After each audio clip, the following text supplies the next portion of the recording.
Hi, everybody. Welcome to Tunisian Crochet Shawl Club at Around the Table Yarns. I'm Pam, your hostess for the evening. Let's see. We're about halfway through our Tunisian sampler shawl. So I'm hoping you're keeping up. I'm loving, loving, loving this project. Um, the good news is, so we talked about in class this morning, I think we're past the really big sections. Obviously, our rows are going to get longer because we keep increasing as we go. But as far as really deep um, or wide sections, I think we're past the biggest ones. Okay. So I want to show you, I've actually already started next week's because we're doing a little catch up, but I just want to show you where mine is now. Um, I just I just love it. So I think this was the biggest one. This is the last one we did. And today we're going to do the green. Very small. It actually is one more row than we should have because, well, I'll show you. I needed to make up my stitch count. For somehow I got off in this section, and I found it was really easy to make it up in this reverse stitch section. So I'm going to show you that as an option. Um, but I'm really loving it. And then we'll move on to the honeycomb next week, which I think is the last deep one at all. And it's really not that deep. So um I hope you're really loving it as much as I do. Hi, Rocky. Hey, how are you? Good. How are you? We were just getting started. Okay. So let me pin myself. How's your project coming? I can show you. I'm I believe I think I did my last row of the last one. Good. Let me see if I can let me set this back a little bit and then Yeah. see. I wasn't sure if we were going to have this because there was no live, Yes. Yeah. but I said I was going to join anyway, even if it was There you just go. okay. Nice. Oh, let me turn it this way. Great. So, Oh, look at that. That is gorgeous. yep. Are you enjoying it? Yes, I am. Good. Because I'm really loving this project. And I you, was just saying that I think we are past the widest sections now. We're at the halfway through basically the project, but the rows get longer, but I don't think we have really any huge, like that basket weave one, man, that took a while yeah. to get across. So that's the good news. All right, let me share my screen. Okay. So I have my little now malformed little swatch here that I'll work across. And I was doing this in class this morning, and I realized that like this is even getting too long. No one wants to sit and watch me do the same stitch over and over. So I think I'm going to create a new center here for next time. But Hmm. Okay.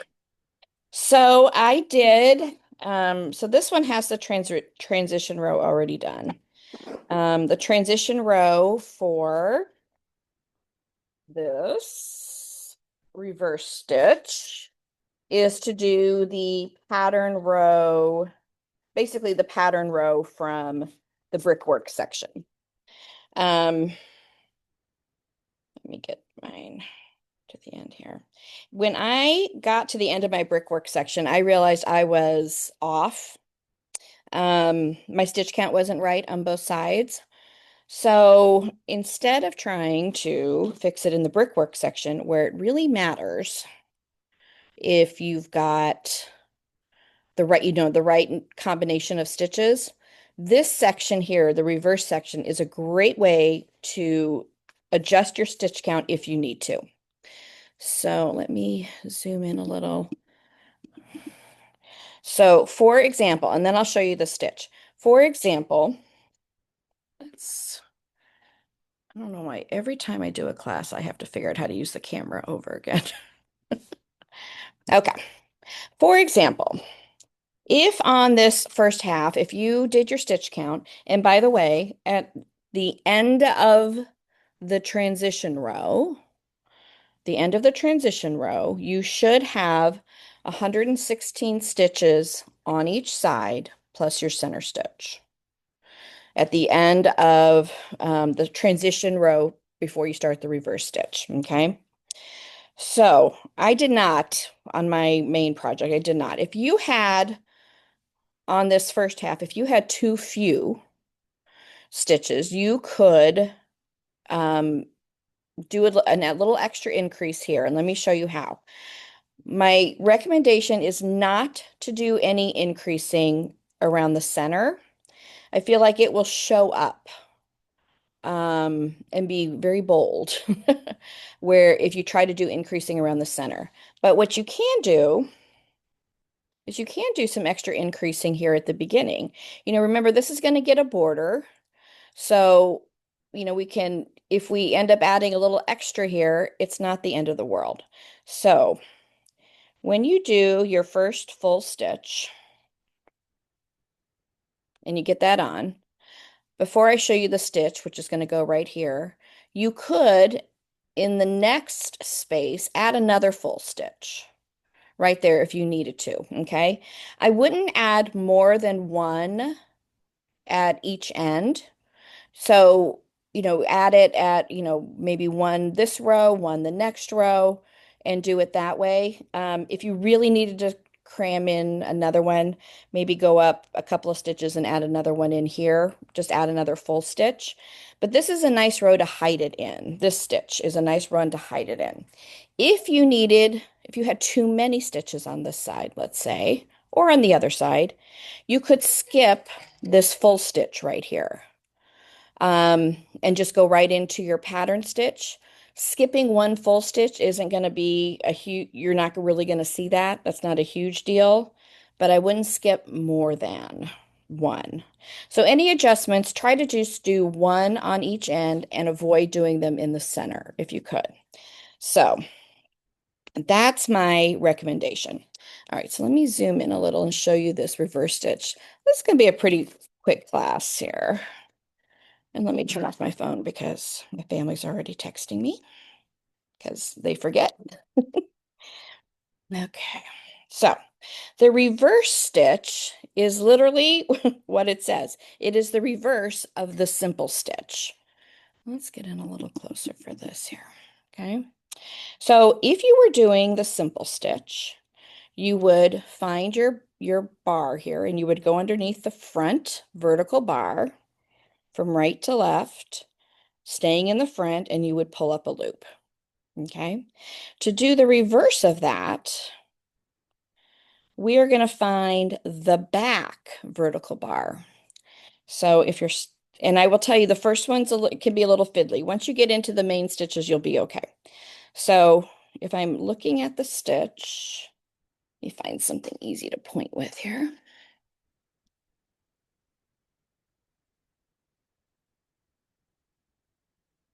Okay, so this is the front bar of the stitch. This is the next front bar. This is the next front bar. It loops over with the return pass going through the middle, and here's the back bar right here. And of the next stitch, I'm going to take my hook out so I don't knock it over. If I'm looking for the back bar, it's right here. And the next one is right here, okay? So you're going to be going into the back bar, but you're not going to be going in from the front, you're going to be going in from the back. So I'm going to stay to the back of my work, and I'm going to go in between the front and the back bar so that I'm catching the back bar, and then I can yarn over and pull it through. I'm going to do a couple more, and then I'm going to show you an even better way. So I feel like the first one here is always a little loosey-goosey because you're going into a full stitch from the row below. So I'm going to go into the back bar. I'm always staying at the back. I'm just going to do a couple more so you can see the rhythm of it. And what it does is it pushes the rest of those stitches forward like that. So the other thing you can do, which I found easy, is if you kind of just fold over the top, and I'm going to take this out again, you can see the back bars right here. These are all of the back bars of all of your stitches that you need to pick up right through here. So I found it fairly easy just to kind of fold it over like that. And then as soon as I say the word easy, it becomes hard. And yarn over, pick that up. Yarn over. And you can do it that way too. Just every once in a while, stop and look and make sure you don't see anything missing. I'm going to skip one so you can see what that will look like.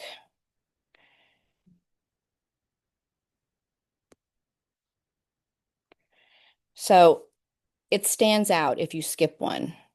Everything looks nice and neat, and all of a sudden I've got a gap here. So if you do it this way, if you think you might miss one, just every few stitches, maybe 10 or so, stop and take a look and make sure you didn't miss a bar. Even if you're going through holding it this way and coming from the back.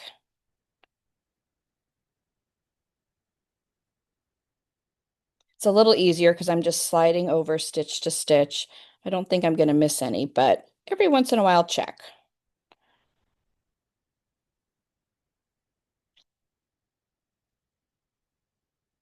And you'll keep going across that way, okay? You'll go all the way up to your center stitch.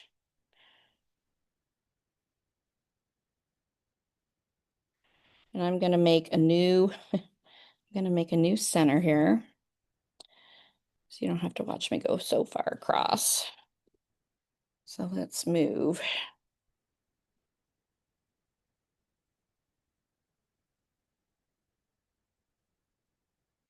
We're going to pretend this is our center.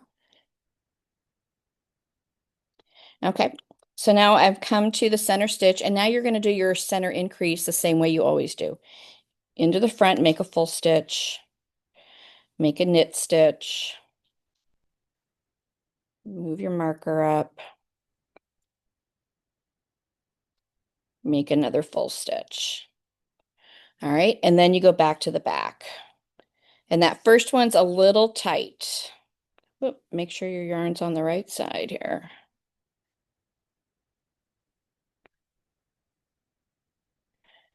Nope, I still got it on the wrong side. Let's bend it over here. There we go. Okay, and then you can work across. Now, if you come to this end, on this side, if you need to make up or add stitches or take away stitches, again, I say do it at the end. You could, before your last full stitch, let's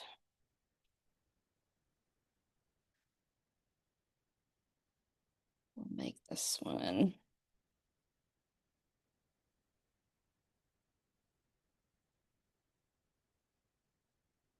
Okay, so we're going to pretend this is our end, and this is the last one we're going to do a reverse stitch in. I could make an extra full stitch here, then come back and do my last. So it'll break it up just a little bit, but it's going to be at the end, and your border is going to come right up next to that. So I don't think it's going to be a really big deal. Do my full stitch, do my end stitch, chain one, and then return pass as usual.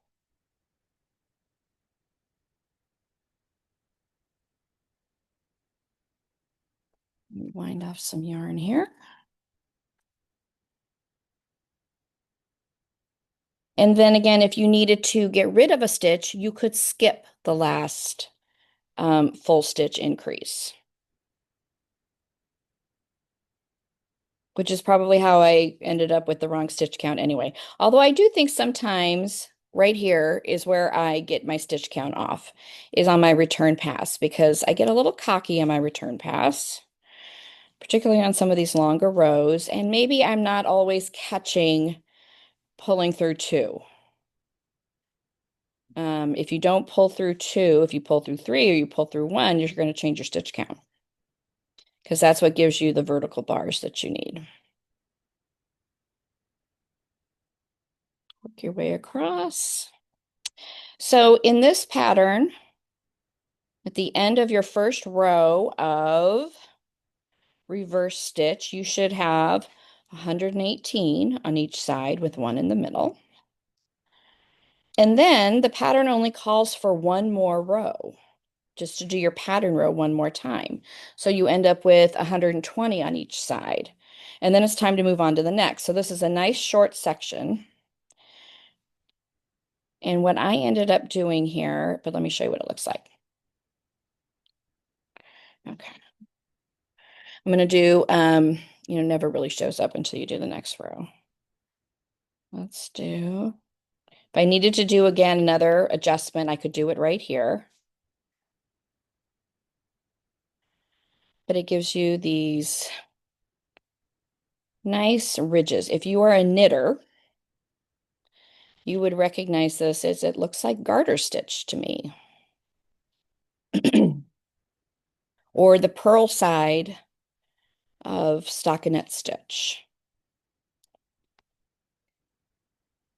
Okay, so you get these little ridges and it pulls it forward like that. So once you've done your second one in a return pass, you're done with this section. That's it. I really had to do some adjusting. So on my main, not my little swatch, but on my main one, you can see I ended up doing, here's my transition, and then I ended up doing 3 rows, but by the time I was ready to do the next section, where it does matter what your stitch count is, in as far as combinations, I had the right number of stitches, and it didn't take that long to add an extra row in. So that's what, I saw some little errors in here. Sometimes they line, I think we talked about, sometimes they lined up. I'm sure that's where I got off. You know what? It's all good. I don't care. This was a great way to even it all out. Okay, a nice easy stitch. I changed, you can't even really tell where I changed anything. I know I did something on this end because this was one of the sides I was wrong. And I was wrong on this side too. But ultimately, you really can't tell. So that's my recommendation, is to do your increasing or decreasing adjustments on the ends. Avoid your center. Keep your center nice and even. Because I do think as you move from color to color there, it really does show up if you're off. And that's the reverse stitch. It's pretty easy. This was a nice little easy catch-up week. Rocky, did you have any questions? No, I'm just glad it's easy. And I Yes. make sure my stitch count is good. Yes, exactly, exactly. So next time we're going to do the honeycomb stitch, which if you did for those of you who did the Tunisian Better. sweater Yeah. project with us last year, you're familiar with the honeycomb stitch. Again, it's another fairly easy one, but I will say it's important to have your stitch count correct for Mhm. that section. Okay. So next time we'll pick up with the honeycomb. Hmm. And in the meantime, if you guys have got questions, you can always come in and or give us a call, and we're happy to help. Okay. All right. That'll give me time to catch up on my sweater. There you go.